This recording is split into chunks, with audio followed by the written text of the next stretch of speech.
দেখবেন জীবনে যেদিন ভালো হতে চাইবেন আপনার জানা থাকবে যে আপনি কিভাবে ভালো হবেন। যেদিন আপনার মনে হবে আল্লাহর ক্ষমার দরকার, সেদিন আপনি জেনে যাবেন কিভাবে ক্ষমা পায়।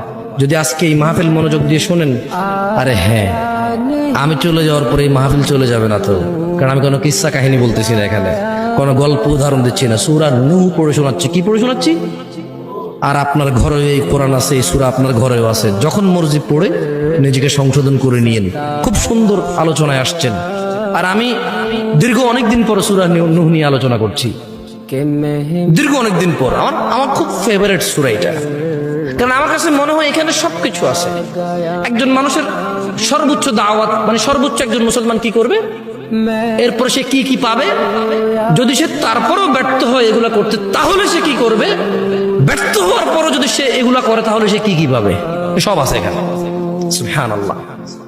তাহলে শোনেন, তাহলে আমরা কার ইবাদত করলাম, ভয় কাকে পাইলাম, অনুসরণ কাকে করলাম, এইবার এগুলা করলে কি হবে দেখেন। আল্লাহ বলছে যে يغفر لكم من ذنوبكم ويؤخركم إلى أجل مسمى إن أجل الله إذا جاء لا يؤخر لو كنتم تعلمون।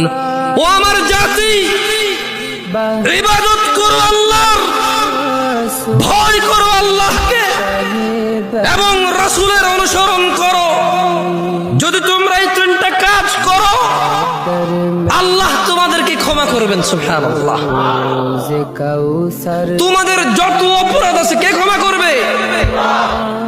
ওয়ায়ুআখিরুকুম ইলা আজালিন মুসাম্মা, তোমাদেরকে তিনি এই যে অপরাধগুলো করে ফেলেছো, যদি তোমরা এই অপরাধী তোমরা একেবারেই তোমরা আল্লাহ দ্রোহী, আল্লাহর এবং তার রাসূলের কোনো কথা মানছো না, এবার শুধু আল্লাহর ইবাদতটা করো, আল্লাহকে ভয় করো, তাহলে আল্লাহর নবী বলছে যে আল্লাহ তোমাদের অপরাধ ক্ষমা করবে। ওয়ায়ুআখিরুকুম ইলা আজালিন মুসাম্মা, এবং তোমাদেরকে তিনি একটা নির্দিষ্ট সময় দেবে, মানে তিনি তোমাদেরকে হায়াত দেবে, বাঁচায় রাখবে যাতে ভালো